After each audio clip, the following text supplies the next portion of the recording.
Alright, what's up guys? This is a complete handstand push-up guide that I needed. Let's just get straight into it.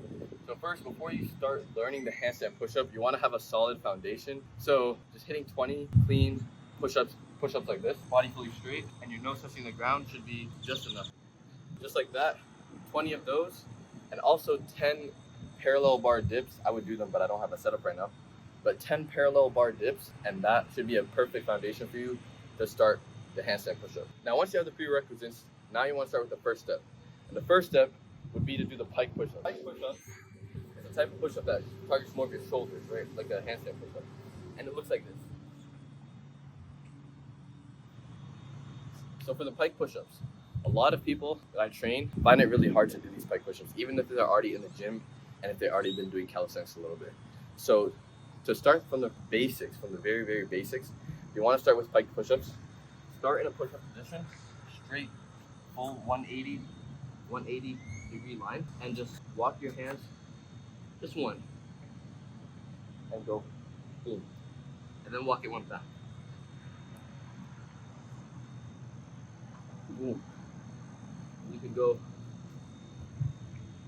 boom. You can walk your hands all the way back until you find your body in a 90-degree angle when you're doing your pike push-ups.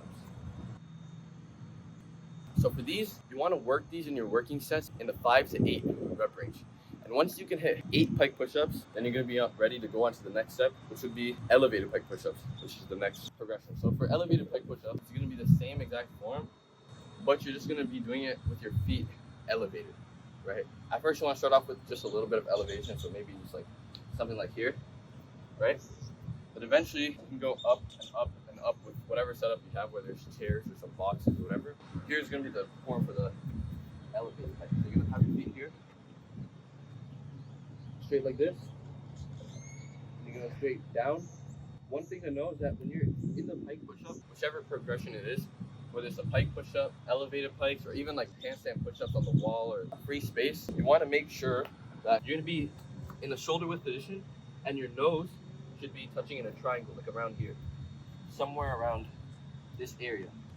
This makes it so that you're actually leaning forwards into the handstand push-up, which is the proper form, actually doing the handstand push-up so you can actually properly balance. And this targets more of the chest. A lot of the times you'll see people doing their pikes like this, right? That's wrong. That makes it a lot more easy, and that doesn't correlate to the actual balance. So you want to make sure that your forearms, very important, your forearms are perpendicular to the ground. So if you look at it from the side, you're going to find this is going to stay fully straight. You want to make sure, very, very important, that you keep your form proper from the very beginning, from the pike push-ups, the elevated pike push-ups, and beyond, which makes your handstand push-up a lot more consistent and with the proper balance and form. So for the elevated pike push-ups, you want to be doing them for the same 5 to 8 rep range, and you want to eventually get to 8 reps on the elevated pike push-ups, and eventually getting that elevation to where your legs are fully 90 degrees parallel to the ground. So I don't have a setup here to show you that, but I'll show you some. There's going to be some B-roll on the screen to show you what that would actually look like. And once you get to the 90 degrees on the elevated pike push-ups, then you should be able to do this. You should be able to push yourself up from a bent arm position at the bottom all the way up to a handstand. This is going to be called a handstand press with bent knees, or bent arm handstand, bent leg handstand press. This is more like a gauge of your strength, so just to make sure that you're actually progressing. So once you hit 8 reps on the elevation, 90 degrees with your elevated pike push-ups, you should be able to do, one more time, a bent arm handstand press. So for the third progression of the handstand push-up, once you're able to hit 8 clean elevated pike push-ups with that elevation, you should be able to start with the bent arm back to wall handstand push-up. So for the back to wall handstand push-up, a lot of people talk about, back to wall versus chest to wall, and we're gonna get to chest to wall in a little bit. But for now, back to wall is the perfect progression to start from after the elevated pike push-ups, because this is the easiest full handstand push-up progression with the wall, which is perfect for the beginners. So for the back to wall, you want to make sure that your hands are decently sized away from the wall, right? If you're too close to this, you're not going to be able to balance on the wall, right? Especially with one foot on the wall. So you want to be a little bit away from the wall, probably around like a foot or so, and you want to have at least one of your knees bent and your foot completely on the wall. A lot of times you'll see people doing back to wall handstand push-ups with their legs fully straight. This makes them arch too much and feels awkward and weird and all that type of stuff. I would rather that you just bend one of your knees or even both of your knees just so that it feels more comfortable and you're not arching way too hard. And if you really want to feel that handstand push-up movement, then you can just not bend one leg. So that would look like this.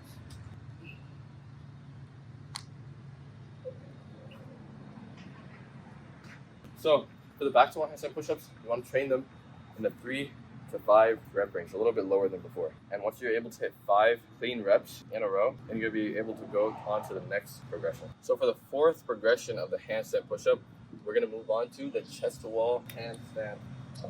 So for the chest to wall handstand push-up, you want to start off in that push-up position at the bottom and just walk your feet up, just like a normal wall handstand. And you want to walk up right around a little bit under a foot away. You want to point your toes if it's a slippery surface, and you want to go down and forwards to a triangle like before.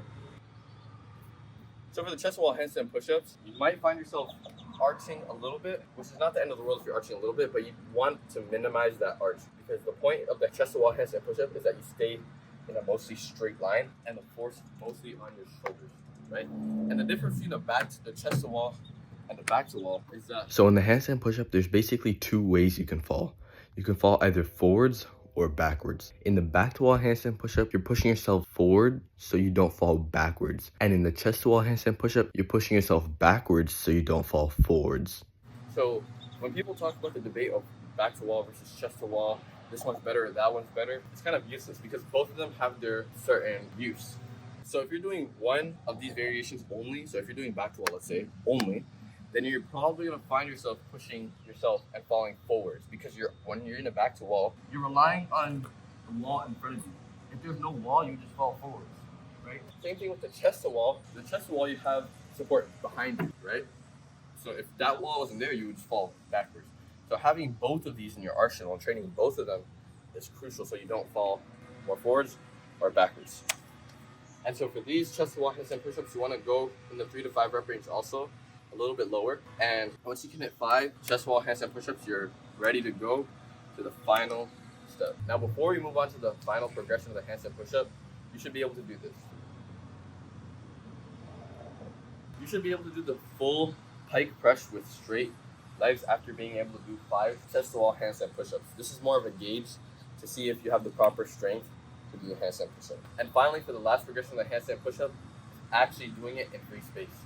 So cue number 1, you want to start off in a strong handstand position. You want to make sure that you're in a strong handstand position before you move down to make sure you have your foundation strong. If you're all wobbly in the handstand push-up, you're going to be super inconsistent and it's going to be a lot harder for your strength to do so. Now, if you don't have a solid handstand and you're looking to work on that, then you can check out my handstand guide. It should be right here, somewhere there. Okay, so cue number 2 would be when you're in the handstand position, you want to initiate the movement by going like this, right? You don't want to initiate by bending your arms immediately. However, you want to initiate by kind of going into a planche movement with your shoulders. And this makes it a lot easier for you to balance. So doing this, make sure that you start off in the correct position to do the handstand push-up. And this is one that took me actually a very long time to figure out. And this, before I learned this, my handstand push-ups were extremely inconsistent. I was always falling here and there, losing my balance because I wasn't doing this. So step 2 is once you get into that position on the handstand push-up, initiating with your shoulders, you want to lower down and into a triangle position, just like I said before, with your nose. And while doing this, you want to make sure, it's very important, make sure to keep your legs in a straight line with your body. So if I was standing in the handstand like this, I would be going down, not like this, like you see in like the TV shows and all that type of stuff, but you would be going down like this. Boom. Boom. Okay?